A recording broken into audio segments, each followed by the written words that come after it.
Halfway through my sleep, I hear a sound. The sound gets louder and louder. Eventually, it awakens me.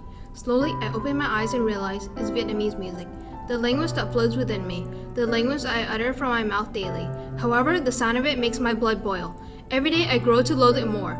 As I spoke it, I grew to hate the sound of my own voice. And before I knew it, I grew to abhor my culture. The food, the language, the people. It all became nothing more than an annoyance.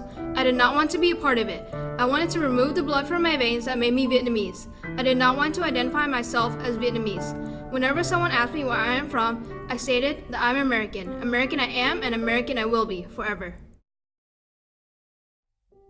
I was afraid of opening my backpack, as the smell of my lunch started to permeate the air. Always frightened to pull the kimchi from my backpack, my lunchbox started to look awkward and lonely. Fueled by my adolescent insecurities, I settled for those sandwiches in that brown bag everyone seemed to have. I remember receiving that lunchbox from my mom with ashamed gratitude. I was just a kid wanting to fit in, but as days passed by, I started to miss the food I once was ashamed of. And I remember thinking to myself, fitting in is overrated anyways. If I don't care, they won't either, right? But even my newfound confidence seemed to carry a tinge of insecurity. Taiwanese sun shines bright through my computer screen. I see the bustling people walk in a crowded subway 7,000 miles away. My sister smiles apologetically as she tries to remember to speak English. It's been 3 months since she moved to Taipei. She tells me stories of her new life. Mooncakes, shared by friends.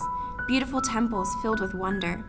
She laughs as she struggles to find the right English word to use, reminding me that her culture could not be seen in the perspective of an American, that her Taiwanese identity could not be contained into English. I sit in my California room, trying to understand her Taiwanese pride, trying to shed my American skin and embrace my Taiwanese heritage, trying to feel the warmth of the Taiwanese sun through my computer.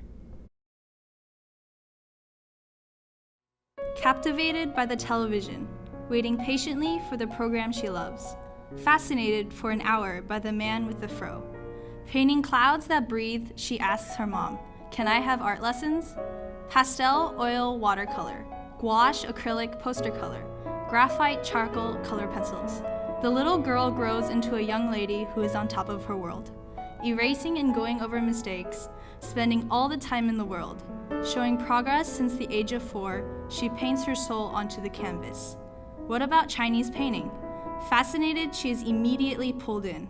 A whole other world with just ink, paper, and brushes. She wishes to take on a new challenge. Ink on rice paper, starting over after mistakes, different colors in a brushstroke. A finished scene within the hour. The young woman is proud to be Asian.